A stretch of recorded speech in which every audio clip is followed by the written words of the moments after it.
Hi, my name is Patrick. Now, lot of students write the CAT, SNAP, NMAT, and other exams for getting into MBA school. There's also an exam called GMAT, which a lot of Indian students don't apply to because they feel that GMAT is only for people who are experienced or GMAT is only for people going abroad. Just to break this myth, come up across saying that there are few colleges in India which do accept GMAT as a score. So what I'll do is I'll talk about the colleges. I'll talk about when is the right time to give GMAT, advantage, disadvantage, and why maybe you need not give GMAT or give GMAT, or when is the right time to give GMAT. Right. So my name is Patrick. I do train for both CAT and GMAT, so fair idea about what the GMAT is regarding the same. So first of all, top colleges. SPJM is one of the top 10 colleges do accept GMAT. MDI Gurgaon does accept GMAT. Then there's Exam Bhubaneswar, IIT Ghaziabad, Goa Institute of Management, Great Lakes. They're all decent colleges which you can apply to. Okay, so these are the colleges that do accept GMAT for freshers. I'm talking specifically for freshers. There are obviously better colleges like the ISB, the Executive MBA program from Ahmedabad, Bangalore, XLRI, which are good. Okay, but I'm talking specifically for freshers. So these are the colleges you can apply as freshers for through GMAT. Now, unfortunately, MDI Gurgaon accepts GMAT scores along with the form. That means by November end. Don't have much time. SPJM gives you time till December end to apply. For other colleges, you still have time. You can give it in January or February. But the two top colleges that accept GMAT for freshers, they have a deadline. So SPJM December end, MDI Gurgaon November end, around. Right. When to write the GMAT? If you start preparing for CAT early, okay, then you can write GMAT somewhere in the month of April and July, between April and July. Okay. Advantage is enough time to prepare for CAT. The moment you finish the GMAT between April and July, you have enough time to prepare for the CAT examination.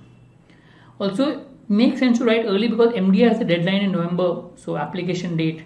Also, it gives you enough time to apply for foreign B schools because they have that deadline in September, October. So if you write the exam in April to July, then you have enough time to focus on application forms, etc.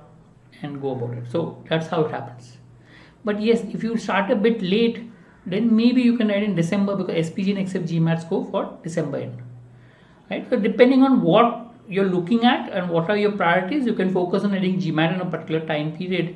That should help you with regards to preparation. But yes, GMAT preparation does help for CAT. I mean, if you look at advantage of writing GMAT is, one is that you can apply to foreign B schools using GMAT scores. Getting into foreign B schools could be a little easier, but yes, you can apply. Expensive, but easier. It can be given multiple number of times. So by chance, you don't score well in one, you can always give a second attempt. And limited number of attempts you can give in a year, but you can always give another attempt. A lot of people who give second attempt, third attempt to improve their scores.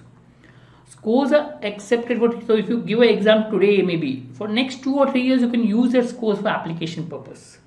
So there are a lot of people who do that. They write the GMAT and maybe for after 1 or 2 years, they do apply for colleges using the GMAT scores. Okay. It's also good for people who find math difficult because GMAT math is supposed to be easier than the CAT. I'm not saying CAT math is difficult. There is a way to solve CAT math. But yeah, GMAT max is supposed to be a little easier than the CAT max. And it does help to prepare for CAT. So all my students, I have students who scored a 750, 760, 770 in the GMAT scores. They've done exceptionally well in CAT. So it does help to some extent to prepare for CAT as well because RCs are common sort of and some strategy in other aspects definitely helps. Disadvantage is mainly it's expensive. 20,000 for one examination becomes real expensive. Could be equivalent to almost the form filling and the colleges that you fill for all the MBA entrance exam in India. So therefore it's a bit expensive in terms of that. So that means whenever you give an attempt, give it seriously. If you plan to give an attempt, give it seriously as far as possible. We are starting with a GMAT crash course. Faculty, myself and Praveen. Praveen has been in GMAT training for last 15 years around and he scored a 780 in GMAT. So it will be starting, the crash course will start immediately after CAT, post CAT as such. So for contact, you can contact 9821314788 and or email to coin@coinacademy.com. You'll get the information. Right? All the best for the exams and thank you.